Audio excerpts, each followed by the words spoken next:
Maayong adlaw! For today's video, gagawa tayo ng puto cheese, one of the most common desserts that mostly prepared every occasion like birthdays, fiesta, at iba pa.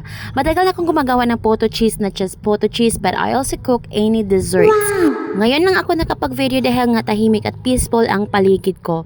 Mga 3 AM nga ako gumising para magluto ng puto cheese kasi nga kapag mga oras na yan ay tahimik at peaceful, natutulog ang lahat. Parang ang wakwak tayo dito gumigising ng 3 AM. Sa totoo lang marami na akong nilulutong puto cheese pero ngayon lang ako nakapag-isip na mag-video muna para may pang-upload tayo sa Reels. Alam nyo naman, simula nung na-discover itong Reels na to, parang akong nabubuang mag-iisip ng Reels. Kaya napag-isip-isip ko na mag-take na lang ako ng video habang nagluluto. So ngayon simulan na nga natin magluto ng puto cheese. So we need 5 egg yolks.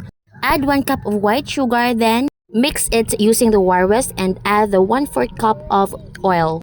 Next is add 4 cups of flour, but before that, you have to sift it first before putting in a mixture kasi baka masali yung mga kuto dyan, diba? Then after that, nilagay ko yung secret ingredients ko at yun ay Bear Brand Swak. So imikos-mikos natin para mas makombine yung ingredients na nilagay natin. Pagkatapos nilagay natin ng a pinch of iodized salt, pambalansin ng lasa. Nilagyan ko nga agad ng panggayuma kapag may gwapong nakain ito, mabibighanin sa kagandahan ko. Ay, charot lang. Muntikan ko nga makalimutan yung baking powder pero before natin ilagay yung baking powder, i-test muna natin to kung active ba talaga siya. Kapag nakita mo yung baking powder na bumula sa mainit na tubig, yun ay active. Pero kapag nakita mo siyang hindi bumula, yun ay hindi siya active. So dahil nga marami tayong ginawa na puto cheese, gamitin natin ang mixer para mas madali ang trabaho. Bakit papahirapan pa yung sarili natin sa wire whisk, diba? Pagkatapos natin i-combine lahat ng mga ingredients, so hatiin natin ito sa dalawa. Para yung isa lagyan natin ng OB flavor at isa naman ay plain white. Pagkatapos hatiin sa dalawa, imimix natin ng maigi para mas makulay yung OB flavor.